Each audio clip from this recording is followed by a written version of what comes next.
Hello everyone, welcome to my tutorial series on animation. And this is a lamp I've created and it's already been rigged.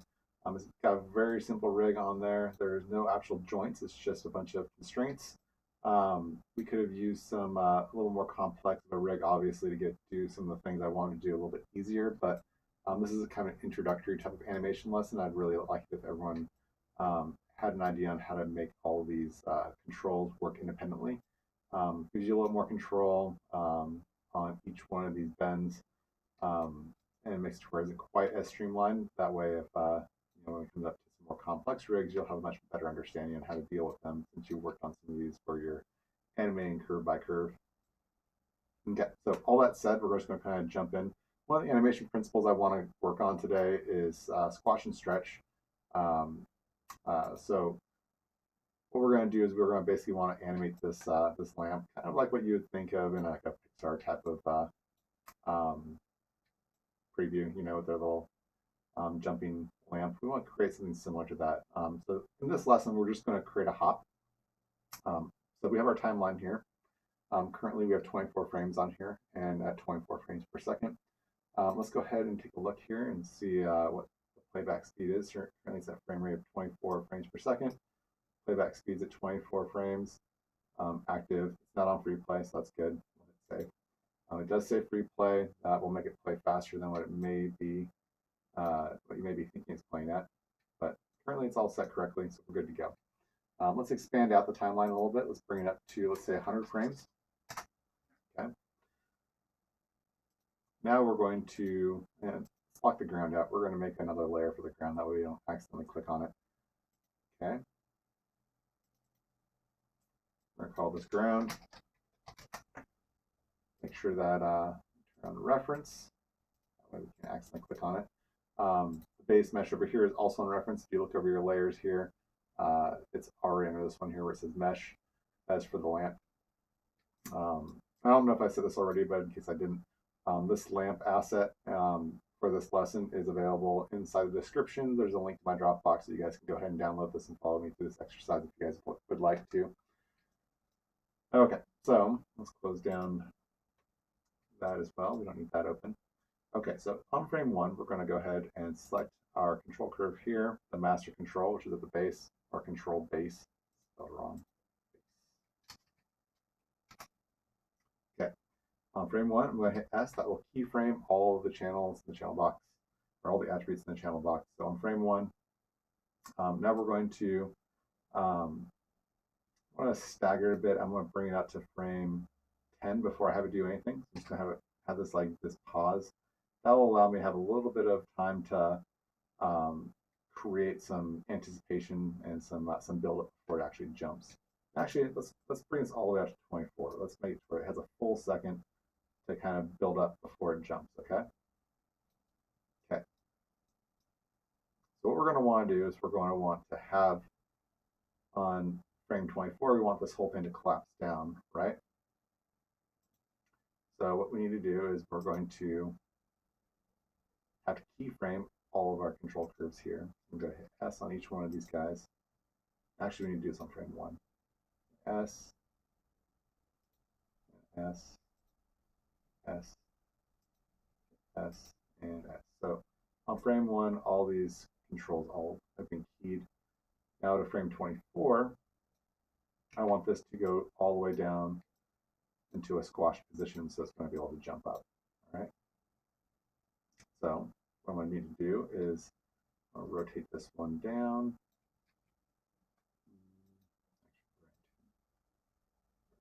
This. Rotate it. I'm going to have to translate it forward a bit too. Okay.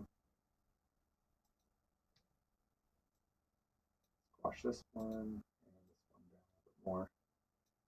Okay. Have to go back and keyframe all this. Have it go down like so. So I'll hit S on each one of these. And okay.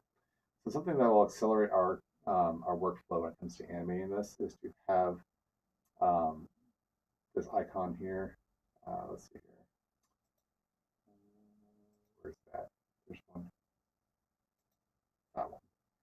This one will make it to where every time we make an adjustment on a key or on a controller, it'll automatically set a new key or update over the key.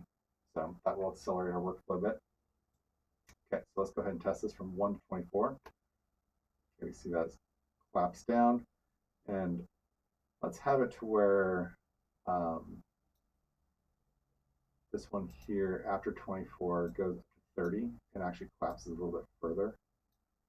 And then this one goes down and starts to look up a little bit to compensate for that. So that way, as it collapses down, it doesn't look like it's all kind of going to that same set position. Like it comes down to here, and then it starts to look up like it's getting ready for that hop.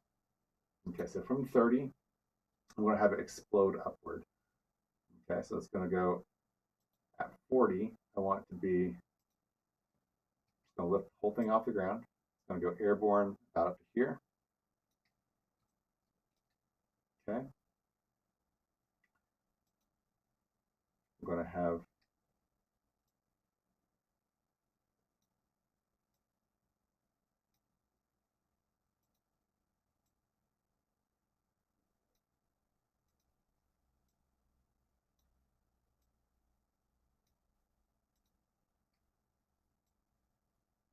the whole thing unfold in 10 frames.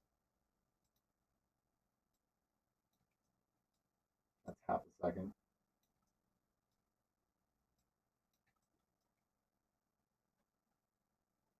So let's see what that looks like. So collapses down to 24, and then boom, goes up, right? But that happens, looks like that the base is going up too soon, because it is really, it's going up from 24 when we don't want it to actually go up until it starts to extend itself up. So we get 34 is when we actually want it to go up. So what I'm going to do is I'm going to bring it back down to 24. I'm going to middle mouse button click on the timeline right here. That makes it to where we're looking at frame 34, but we didn't move the timeline forward at all. So I can go ahead and keyframe on frame 34, and now it goes ahead and extends itself out. And as it's extending itself out, you can see now it's popping itself up. Okay. You might actually want to tweak it a little bit more. That this would actually, let's move these to 40 actually. Looks like it has to go back a little bit more. We'll just kind of keep fine-tuning this. What I'm doing here, in case I didn't explain myself, is I am just holding down Shift and left mouse button dragging over the top of the keyframes I want to move around, so I can edit them and make it to where it looks correct. It looks like I want to go just one frame sooner, I think.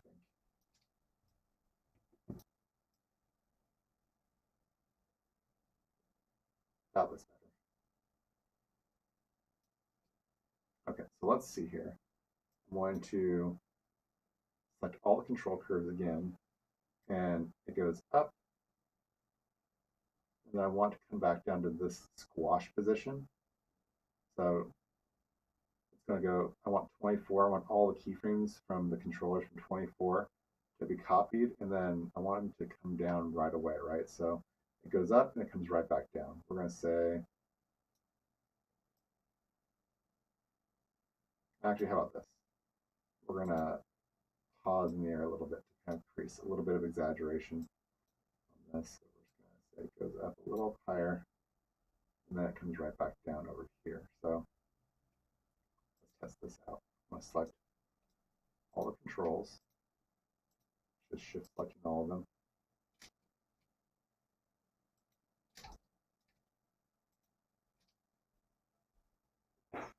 I'll go back over to frame 24, and then on frame 54 here, S.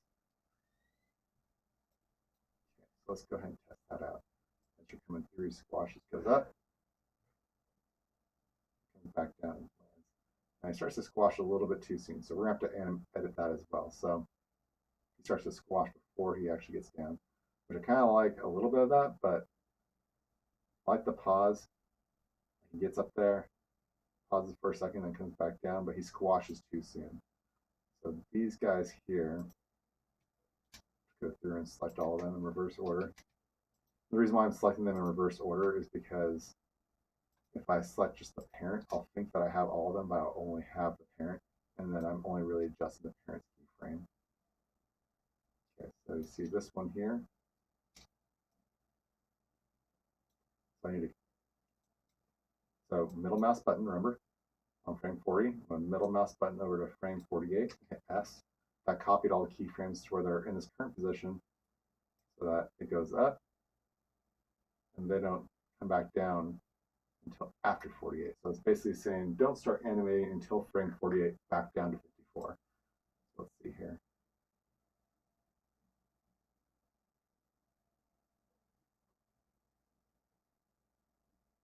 Okay, I'm almost happy with that. It just needs to, the collapse can't happen until it actually hits the ground. So that means I need to just move these guys. It looks like I can move this to about right there.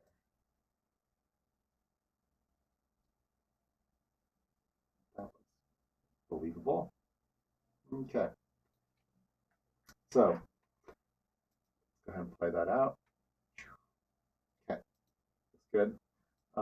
So now we want to make sure we do a play blast as well. Now, play blast lets us see what it's going to actually look like in playback speed for video. What we're seeing in the timeline isn't really realistic, since sometimes it's based off of your render speed of your computer's processing power. So sometimes it's right on, sometimes it's totally not. So we'll just go to Windows, Play Blast, and we'll open up the Play Blast here. Okay, and we're going to say from start end time, it's going to be from frame 1, and we're going to have it finish on frame 60. Okay, and then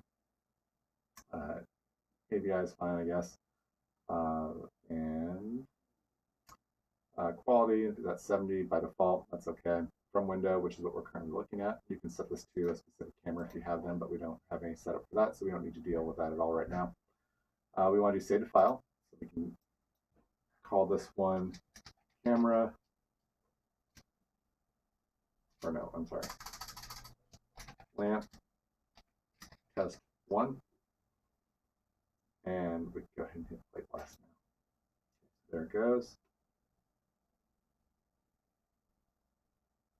Okay, so that looks about what I'm expecting. So if I want this to go faster, I can go ahead and adjust the playback speed by scaling down all the keyframes to where they happen faster if I want this to happen faster. So let's go ahead and experiment with that just for a minute. So let's say that this happens good, but I want it to happen quicker.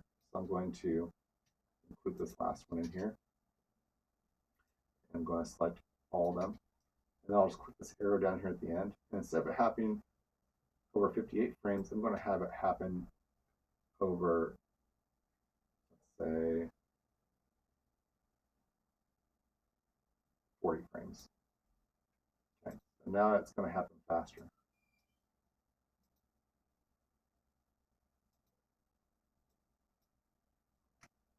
Okay, Windows, Play Blast, and apply.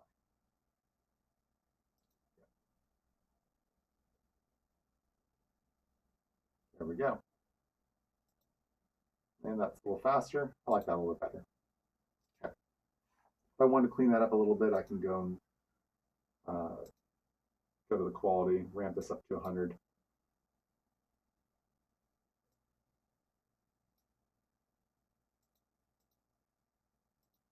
Okay.